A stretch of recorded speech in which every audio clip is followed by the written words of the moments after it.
aquí en nuestra primera emisión de nuestro podcast titulado El Club de las Dificultades. Mi nombre es Annelies, es un gusto estar acá con ustedes. Mi nombre es Esmeraí y pues les damos la bienvenida a esta primera emisión. Y el día de hoy nos acompañan, como ya vieron, la compañera Annelies, y también nos acompañan los compañeros. Hola, ¿qué tal? Mi nombre es Pablo Lucas. Esta es nuestra primera edición de nuestro Club de las Dificultades. Espero que les sea de mucho interés este pequeño tema que tenemos. Les dejo con mi compañero.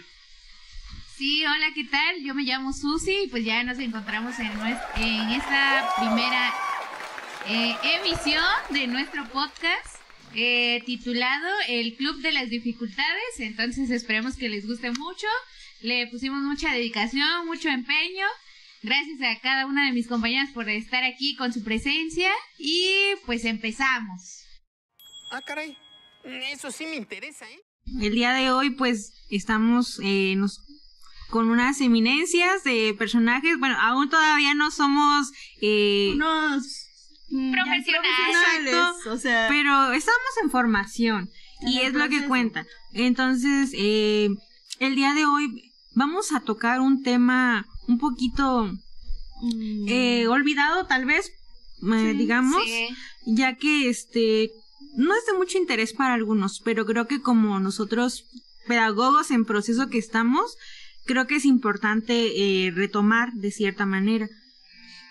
Hace unos días hacía una lectura de esta parte de la fase de transición de la educación especial, por decirlo así, de esta manera, o de ciertas dificultades de aprendizaje que pues se han presentado a lo largo del tiempo.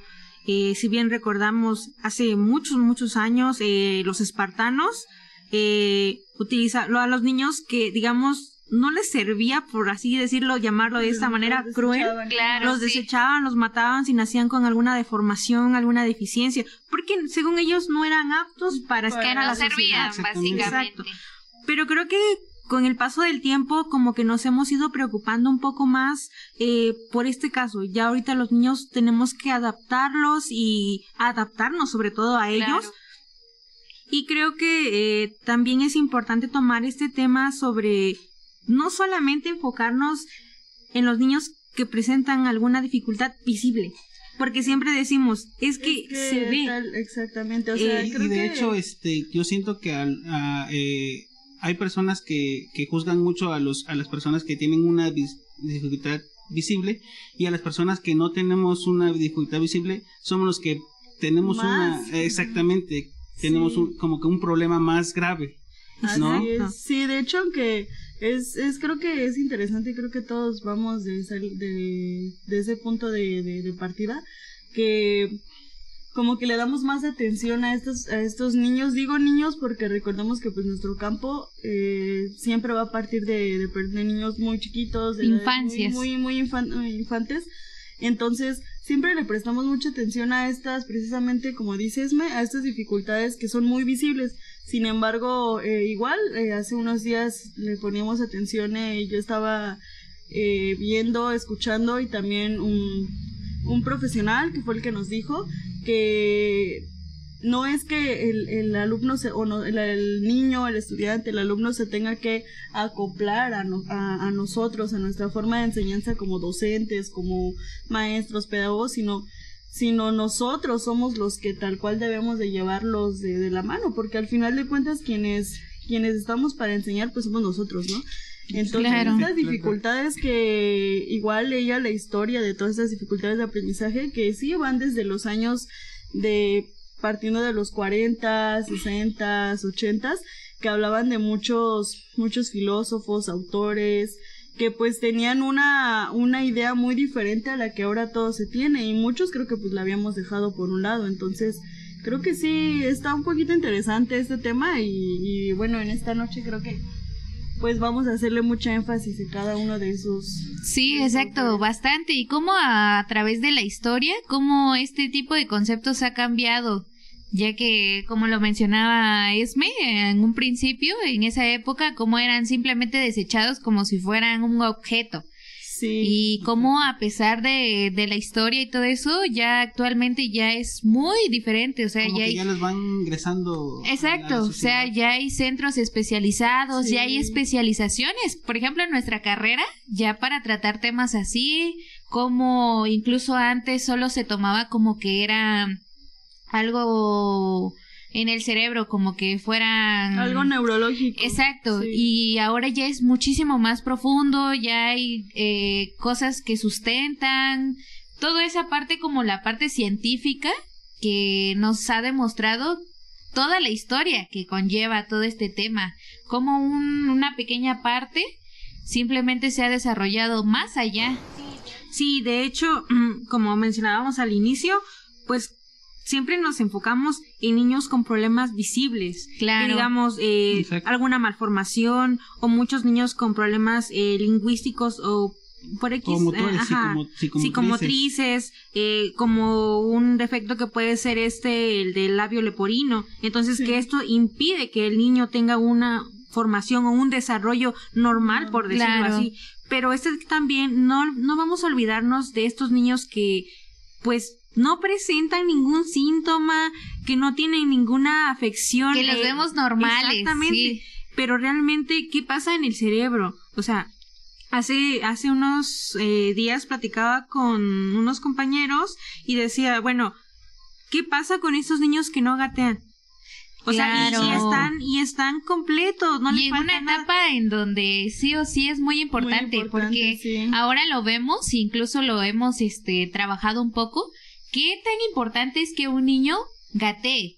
Sí o sí va a definir como muchos cierta edad, aspectos sí. de su vida, o sea, y de su salud, básicamente, porque si un niño, al menos se ha comprobado científicamente que si no gatea, en una etapa Cierto más tiempo. adulta, Ujú. no va a tener como esta parte en que sus ambos hemisferios como que puedan trabajar en conjunto. Sus habilidades motrices Exacto, están no se dormidas. desarrollan. Exacto. Entonces, pero recordemos, este niño no tiene ninguna dificultad, Claro, Claro. digamos, no visible. tan perceptible hacia Y nosotros. es que como creo que estamos, concuerdo totalmente con ustedes, que sí es cierto, o sea, es muy, muy visible esta parte de un niño, como lo mencionabas, lo del labio, pero es cuando decimos, no, pues es que ese niño pues no sabe esto, no sabe leer, no sabe razonar Claro. con una lógica, creo, tal vez a cierta edad. Pero cuando nos damos cuenta, y ya cuando estamos de este lado en el campo quizá de la docencia o de la psicología, pues nos damos cuenta que a veces son los niños que están más despiertos, Exacto. que realmente lo hacen mejor que quizá que ella y yo juntas. Por ejemplo, Claro, sí. o sea, las grandes eminencias como lo fue Albert Einstein, Sí, como que- lo fue Beethoven, ajá. que a pesar de la dificultad de tener una dificultad de la auditiva y sí. visual, Qué gran maestro fue de la música. y hasta, o sea, imagínense hace tantas décadas que hizo su música y a esta etapa, siglo XXI, aún existe después de y tanto. sigue. Y Sí. son De- personajes que, bueno, su música es utilizada para hacer terapia. O sea, imagínense desde qué gran mente. Sí. Albert Einstein, a pesar de que decían supuestamente que tenía problemas de autismo Claro. o de retraso del habla, Es del que casi ocupamos del siempre teorías para esto, teoría de aquello, teoría, o sea, son conocimientos que fue de una persona que si nos ponemos a investigar, porque también pasa mucho esto de la ignorancia, Sí, de Exacto. que decimos, no, pues es que no, como les voy a comentar, y vamos igual de la mano de esta fase, que recordemos que pues en años, obviamente años donde apenas empezaba a desarrollar todo esto, las teorías, las filosofías, había pues varios filósofos que no coincidían con que se llamara Claro, sí. fase de transición, sino que Exacto. decían que no, porque fue lo que desarrolló esta parte. Creo que si mal no recuerdo era el autor filósofo Mora. Ajá, en el 94. En el 94, que él no Sí. estaba de acuerdo en que se llamara o tuviera este Fase nombre de de fase de transición. Sí, es que fase de transformación. De transformación, se llama. Exactamente. porque era en el momento en el que estaba así, en la primera, como todo lleva un proceso, una metodología, había obviamente un Sí. primer paso, pero esto era como que se quedaba en esa transformación de hacer toda esa parte de pasar de lo médico a lo psicológico y Exacto. educativo. exacto, y es que pues al final unos pequeños ruidos ahí. Hay que se corte.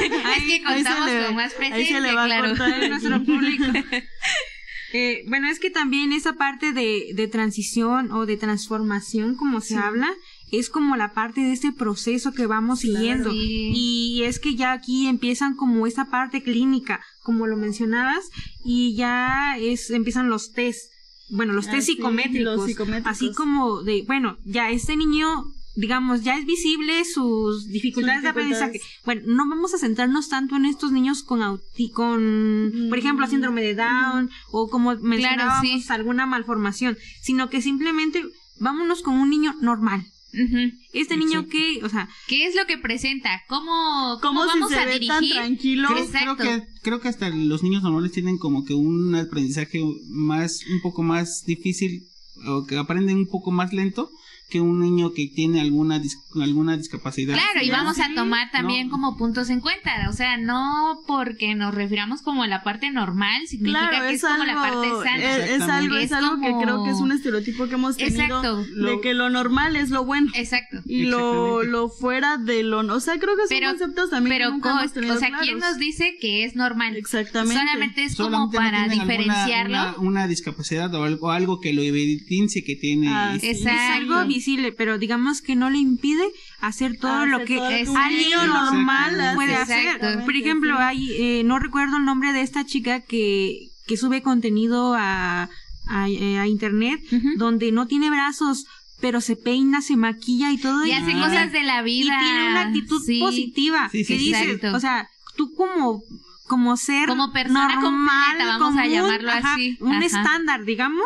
Se te dificultan muchas ajá, cosas. Y dices, llegas, o sea, con problemas llegas a tener pensamientos que dices, es que yo ya no quiero vivir, Claro, es que no me sí. gusta esta vida, Y es que como por nos qué. pasa a todos realmente, pero Sí, te das cuenta. Es algo que nos han puesto mucho, por ejemplo, nuestros papás. Sí. ¿Cuántas veces hemos escuchado hay niños que no tienen nada, que no tienen eso, otro están, no se quejan como tú. O no sé, o si vamos a esta Claro. parte de que hay niños que de verdad, como lo comentabas, que pues o personas ya de nuestra edad o personas más grandes que hacen una infinidad de cosas teniendo alguna, en Sí. este caso, discapacidad, y nosotros cuando a veces pues lo tenemos todo es cuando Claro. más decimos, no, es que no puedo, es que no esto, sin pensar que hay allá afuera cuántas personas, en este caso niños. De hecho, bueno, como un ejemplo personal, Sí. mi papá es maestro de educación especial. Entonces, padre. trabaja con niños con síndrome de Down, con Claro. problemas de audición. Entonces, él me dice, es que ellos se les complica un poco, pero no es tanto, o sea, con que estén repitiendo y haciéndole las cosas diario, ellos pueden aprender Sí, mucho. claro. Dice. Entonces, eso es muy bueno, le digo. Sí, Y de sí. hecho, yo hice servicios en una escuela de educación especial. Y sí, o sea, yo lo viví personalmente de que sí, efectivamente, o sea, que trabajando duro con los niños, no dejarlos, o personas ya grandes, ¿no? O sea, tampoco, a lo mejor una persona ya más grande tiene un poco menos la facilidad de aprenderlo, pero lo puede hacer. Sí, claro. Claro. ¿No? O sea, porque pues al final de cuentas, no, como que no tenían esa educación anteriormente, entonces, pero va desarrollándose en el trabajo, se pueden como que Desarrollar de una manera... en una manera laboral. Tengo un compañero en el trabajo que, por ejemplo, tiene problemas de audición. Entonces, él no hace lenguaje de señas, sino él ya gesticula bien las palabras. Entonces, se le entiende bien. Sí. Entonces, nosotros con su aparato ya nos oye más o menos y ya sabe lo que le decimos, y dice que él aprendió a leer lo que es los labios. Y es algo Entonces, que muchos no tenemos. exactamente. Porque Exacto, ¿no? luego nos están diciendo algo así como... Y no lo entendemos. En tipo clave, secreto, y nos quedamos de ¿qué? No te entiendo. Exactamente. O sea, Sí. Sí, no, entonces él hace bien su trabajo, o sea, le decimos le dicen qué tiene que hacer y lo hace a la perfección, ¿no? O sea, no se le tiene que repetir 2, 3 veces, sino él lo agarra a la primera. sí, Entonces, sí, esa sí. facilidad que tiene de aprender.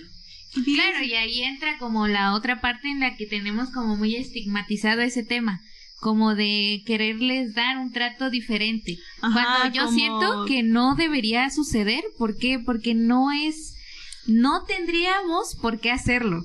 Pero ahí ya entra como otros temas más, que igual los hemos tocado como en algún punto de nuestra carrera, que es como esta parte de desde nuestra ignorancia. Y sí, que claro, sabemos que obviamente el ser ignorante no es algo malo, porque vamos a desconocer de mil temas. De hecho, no es una falta de respeto el ser ignorante. Pero, o sea, ahí ya entramos y es como un caso de primera mano, el cómo se vive realmente estas partes de estas dificultades, y el cómo nosotros sí o sí vamos dirigiéndonos hacia una orientación.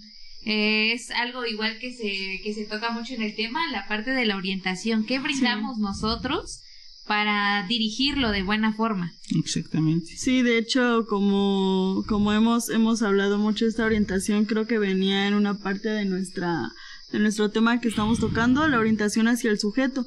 Claro. ¿Por qué? Porque, bueno, aquí ya entrando ya más de lleno, pues creo que podemos contar la historia que creo que vivimos nosotros, porque pues para que pues lo sepan, somos un grupo de compañeros que estamos estudiando, pues como ya lo dijimos, la carrera de pedagogía. Y pues hemos vivido ya casi durante 4 años, pues la verdad muchas experiencias, sí, que estamos ya igual a punto de finalizar, a punto de terminar, pero vivimos con 2 situaciones, la verdad bastante, creo que nos hizo quizá un poquito tal vez dudar, o ponernos hacernos estas preguntas de ¿y cómo funciona entonces? ¿Cómo ayuda lo que yo estoy estudiando? Sí, ¿no? Y fíjate que incluso a pesar de que llevamos un proceso pedagógico, por decirlo así, todavía desconocemos ciertos temas. Exacto. Desconocemos cómo tratar a alguien diferente a nosotros, diferente en la forma de, digamos, porque así lo marca la sociedad, no porque realmente sea diferente. Sí, claro. Y creo que no sabemos todavía cómo manejar estas situaciones, pero creo que poco a poco vamos comprendiendo que debemos como ser este apoyo para ellos, porque no sabemos cuándo nos va a tocar aprender de ellos. Exacto, y que yo siento que, por ejemplo, estas situaciones que vivimos, la mayoría caímos en muchos errores.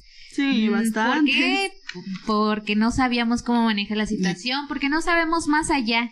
Entonces yo siento que es muy normal que hayamos caído como que en errores y toda esa parte, pero ahí ya entra como también nuestra parte de cómo funcionamos como sociedad para apoyar este tipo de situaciones. Claro, y es que es algo que pues nadie nos ha dicho, ¿saben qué? Obviamente nuestra carrera no es como tal especialización, pero pues creo que va de la mano. Y que no lo aprendes como en una materia. No, o sea, te das cuenta que no la vas a aprender exactamente, así. Son cosas que aprendemos ya que estamos en la... Como en la vida real, vamos a ponerlo así. Y lo hemos visto yo, por ejemplo, cuando fui a realizar esto de las prácticas a un aula. O sea, yo iba con una idea de que no me gustan los niños, no quiero, porque tal vez por situaciones X tuve que caer ahí, ¿no? Y por situaciones de la vida me encantó estar ahí, me gustó demasiado. O sea, terminaste amando algo que yo decía, no, pues jamás. Y sin embargo, ahí vi una de cosas que se los juro que, o sea, yo decía, creo que tú incluso, ¿no? Me contabas unas situaciones que pasaste también en el aula. Prácticas. Sí. Pero fíjense que por eso también ya existen como este protocolo, ¿no? Sí. De seguir que, bueno, el niño en el aula presenta ciertas dificultades. Sí. Le hablo pero no me escucha. O está muy inquieto. O le molesta que otros niños estén con él. Sí. Pero ¿por qué no tomamos cartas en el asunto? Y ahora sí, llevamos esto, que es algo ya formal, a una parte de evaluación psicométrica. ¿Por qué no hacemos estos test? Porque realmente la fase de transición nos habla sobre hacer un test para detectar ciertas dificultades de aprendizaje. Y ya digamos que según arroje el test, entonces puedes trabajar sobre de ello. Ya podemos, como nos decía Forsting y otros autores que mencionan en una lectura, que pues vamos como asociando estas dificultades y tomando asuntos al respecto, y elaborar como estos programas de operación para que podamos tener menos rezago también educativo. Exacto. Y sobre todo creo que también es importante que hagamos, bueno, que los padres hagan conciencia, tomen algo, sí. Porque, por ejemplo, hay muchos casos en los que los papás los mandan a traer los maestros y les dicen, ¿sabe qué? Es que yo creo que necesita su hijo intervención médica o intervención psicológica. O sea, que no está loco. Sí, también ese tipo de situaciones. Y se los digo porque, o sea, lo pasamos, los 4 lo pasamos en esta situación de prácticas, del servicio y todo eso, donde vemos realmente que los papás no toques a mi hijo porque tú no sabes. Exactamente. Y que son una pieza fundamental. Más que nada para trabajar estas situaciones, porque nos vamos a encontrar de todo y ya lo hemos vivido. Desde padres que obviamente son muy accesibles y se prestan para poder manejar la situación y encontrar algo. Y lo vimos nosotros. ¿no? Y ahí es también algo que no te enseña la escuela. O sea, es como les digo. Y siento que a veces hasta los padres que se ponen como que más estrictos son los que menos aportan a poder ayudar a sus los hijos. hijos. Sí, de hecho, igual hay una situación acá que nosotras realizamos sin saber cómo manejar una situación ya con los padres, de dar no como tal un diagnóstico, sino... Ya comenzó la lluvia. Vivimos al límite. Ya se acabó, güey. Estamos aquí al extremo, en la intemperie. Bueno, pues yo creo que es parte de, ¿no? Y claro. O sea, y luego, bueno, en esta situación que yo comentaba hace un momento, es que, pues bueno, vivimos una pequeña situación ahí justo en el aula, ya en carrera, en la universidad, donde pues teníamos ciertos compañeros, estos personajes que llegaron, que híjole, o sea, fue donde nos hicieron, pues, como vuelvo a repetir, preguntarnos por qué o está bien, nadie nos dijo cómo se va a hacer. Y cuestionarnos más allá. Y de hecho no se sabía que tenían ese problema. Claro, ¿no? nadie dijo. Por eso entendemos la parte en la que todos fallamos. ¿Por qué? Sí, porque hasta los maestros. Exacto, ahí ya era como parte del sistema, nosotros siendo parte de ello, en cómo nos equivocamos. Primero, obviamente, no cuestionándonos qué pasaba, no acercándonos a maestros, o quizás lo hicimos, pero ya muy tarde. Pero no supimos cómo manejar la situación. Pero es eso a lo que se refiere, por ejemplo, este proceso de transición. Claro. No vemos físicamente como tal, porque para nosotros tú no tienes ninguna discapacidad, ninguna dificultad, porque estás completo, te veo completo. Exacto. Es como si tú presentas una situación ante un niño, le dices que solamente copie un texto larguísimo de un libro. Ok, lo va a hacer, pero ¿qué va más allá de eso? O sea, ¿tú qué pretendes con hacer eso? Es como cuestionarnos cada una de las prácticas que nosotros tenemos y ver más allá de qué nos va a servir esto. Y eso es como algo que funcionaba mucho antes de la parte del conductismo. Sí. Entonces, como este tipo de cuestiones de antes, todavía las seguimos arrastrando y se presentan estas cosas. Y siempre van a estar ahí, porque aunque digamos, no, yo soy de un enfoque quizá muy humanista. No, siempre vamos a tener estas conductas donde, y es lo que dice precisamente a lo que se refiere esta fase de transición, de que sí enfocarnos en lo médico, pero como no estaba realmente, creo, ya estipulado. O sea, también poner atención en esta parte en psicológica y más en lo educativo, pues porque normalmente siempre nos preocupamos por una salud, no digo que sea menos importante, pero por una salud más física, que quizá el niño que, como decía Esme hace rato, pues yo lo veo normal, o sea, yo lo veo que no tiene nada, pero es el que más problemas tiene. Sí, exacto, y algo muy importante en esta parte de la transición es que nos encontramos siempre con la diversidad. Algo básicamente muy esencial, porque pasamos de alguien que nos puede presentar las mismas características que otro, pero los mismos métodos no nos van a funcionar con los dos. O sea, siempre va a haber uno para uno y otro para otra persona, por esta cuestión de la diversidad, que es algo que se plantea en básicamente todo el tema, desde la historia hasta la actualidad, ya con temas más científicos, ya metiendo esta parte también de la psicología, porque siento que es algo que también no lo toman tanto en cuenta, porque aún como que hay un poco de... Sí, hay un poco de ese ruido que los papás hablamos en manera general. Claro. Que dicen como que lo psicológico que no funciona, que no importa. Que ir a terapia, que esto, lo otro. Y no solo todo es psicológico, también es lo lingüístico, porque por ejemplo, un problema lingüístico, había ¿cómo se dice? Alguien que le seguía de Strauss, que él trabajaba con problemas de lingüística. Entonces él se desarrollaba con personas que tenían dificultades para el habla. Entonces ese es un problema igual, ¿no? Sí, bastante importante. Sí, lo que tú mencionas es lo de del Samuel Kirk. Exacto, de Helmer y de McGinnis. Estos personajes también se basaban en esa parte que tú dices, lo lingüístico, lo neurolingüístico. O sea, ¿cómo relacionas y cómo te das cuenta que un niño tiene problemas lingüísticos?